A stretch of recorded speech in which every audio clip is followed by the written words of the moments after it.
अगर तुम ये रात को देख रहे हो तो शायद ये गलती है। उस रात घर में सिर्फ मैं था, पर नॉक सिर्फ डोर पे नहीं था, विंडो पे भी। और मैं थर्ड फ्लोर पे रहता हूँ। जो बाहर था वो मुझे देख रहा था। मैं ये स्टोरी अब शेयर कर रहा हूँ क्योंकि मुझे लगा मैं अकेला नहीं था। अगर आप कभी रात में अकेले रहे हो, आप इस फीलिंग को समझ जाओगे। जो मैं आगे दिखाने वाला हूँ वो आज तक किसी को नहीं बताया। तो ये बात है 23 दिसंबर की, एक नॉर्मल सा फ्राइडे। मेरे पेरेंट्स आउट ऑफ टाउन गए थे और मैं घर पे अकेला था। सब कुछ नॉर्मल चल रहा था। डिनर किया, नेटफ्लिक्स देखा और फिर रात के 2 बजे सोने चला गया। पर जो अगले 3 घंटे में हुआ वो मैं ज़िंदगी भर नहीं भूल सकता, क्योंकि उस रात कुछ मेरे घर में घुस गया था और वो इंसान नहीं था। मैं अपने बेड पर लेटा हुआ था, फ़ोन स्क्रॉल कर रहा था। सडनली लाइट चली गई, पूरा घर अंधेरा हो गया। अब ये नॉर्मल नहीं था क्योंकि हमारे एरिया में लोड शेडिंग नहीं होती। मैं थोड़ा कंफ्यूज हो गया, बट आई थॉट शायद कोई टेक्निकल प्रॉब्लम होगा।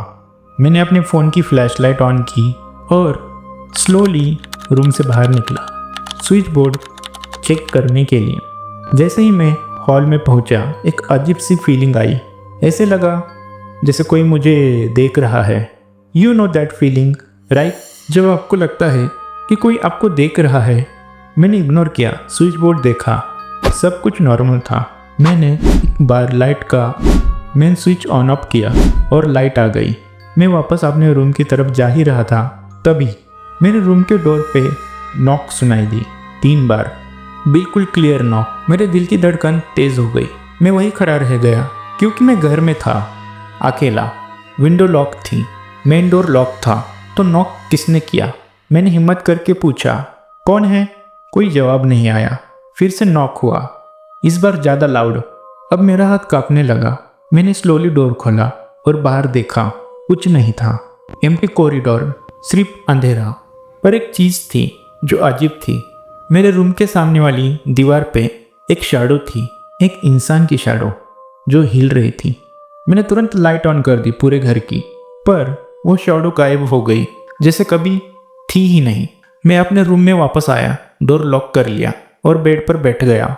मेरा पूरा बॉडी पसीने से भर गया था। मैंने सोचा शायद मेरा दिमाग खेल रहा है, शायद मैं ओवर थिंकिंग कर रहा हूँ। तो मैंने म्यूज़िक लगाया ताकि कुछ और ना सोचूं। पर 15 मिनट बाद फिर से वो साउंड आई। इस बार इतना लाउड था कि मेरे ईयरफोन में भी सुनाई दिया।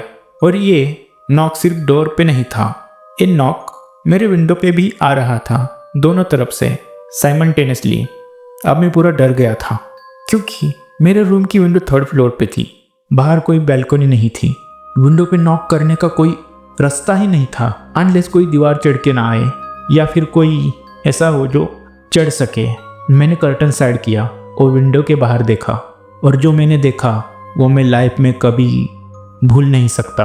एक फेस बिल्कुल मेरे सामने, ग्लास की दूसरी तरफ। White face, black eyes, smile कर रहा था, पर वो फ्लोटिंग था हवा में। 3rd फ्लोर पे कोई सपोर्ट नहीं, बस मेरे सामने मुझे देख रहा था। मैं चिल्लाया और पीछे गिर गया। कर्टन खींच गया और मैं भाग के बाथरूम में घुस गया, डोर लॉक कर लिया। पूरी रात मैं बाथरूम में बैठा। हर 10 मिनट में वो नॉक आता रहा, कभी डोर पे, कभी विंडो पे, कभी बाथरूम के डोर पे। जब सुबह हुई सब कुछ नॉर्मल हो गया, जैसे कुछ हुआ ही नहीं। पर मैं जानता हूँ वो रियल था, क्योंकि अगले दिन जब मैंने विंडो चेक किया, विंडो के ग्लास पे फिंगरप्रिंट थे बाहर की तरफ से, 3rd फ्लोर पे, जहाँ कोई आ नहीं सकता। ये था मेरा एक्सपीरियंस। और मैं जानता हूँ कि बहुत लोग कहेंगे कि ये फेक है, इमेजिनेशन है, पर मैं सच बोल रहा हूँ। मैंने रिसर्च किया और पता चला कि हमारे बिल्डिंग में 5 साल पहले एक इंसिडेंट हुआ। 3rd फ्लोर पे ही एक पर्सन था, अनयूजुअल डेथ हुआ था, जो अभी तक अनसॉल्व है। और वो रूम, वो सेम रूम जो अब मेरा है। अब मैं समझ गया कि उस रात मेरे साथ जो हुआ वो कोई इंसिडेंस नहीं था, वो कोई मैसेज था या वार्निंग। द कंक्लूजन ये है कि दुनिया में बहुत कुछ है जो हम नहीं समझते। बहुत कुछ है जो साइंस एक्सप्लेन नहीं कर सकता। और जब आप रात में अकेले होते हो तो कभी कभी आप एक्चुअली अकेले नहीं होते। वैसे गाइस, एक बात बताना भूल गया। जब से ये इंसिडेंट हुआ है, हर रात 3 बजे एक शैडो मेरे रूम की वॉल पे दिखती है, बिल्कुल सेम टाइम पे, चाहे लाइट ऑन हो या ऑफ। और कल रात मैंने एक ऑडियो रिकॉर्डिंग की थी जब वो नॉक हुआ था। रिकॉर्डिंग में नॉक के साथ एक आवाज़ भी थी, एक विस्पर जो कह रही थी, दरवाज़ा खोल दो। तो गाइस, आपको अगर ये स्टोरी स्केरी लगी तो लाइक बटन पे जोर ठोको, सब्सक्राइब करना मत भूलना, क्योंकि मैं और भी ऐसी रियल हॉरर स्टोरी लाने वाला हूँ। और कमेंट सेक्शन में बताओ, क्या आपके साथ कभी कुछ ऐसा हुआ है? क्या आप रात में अकेले रहने से डरते हो? और अगर आप ब्रेव हो तो आज रात लाइट ऑफ करके सोना। देखते हैं क्या होता है। मिलते हैं नेक्स्ट वीडियो में, अगर मैं बचा तो।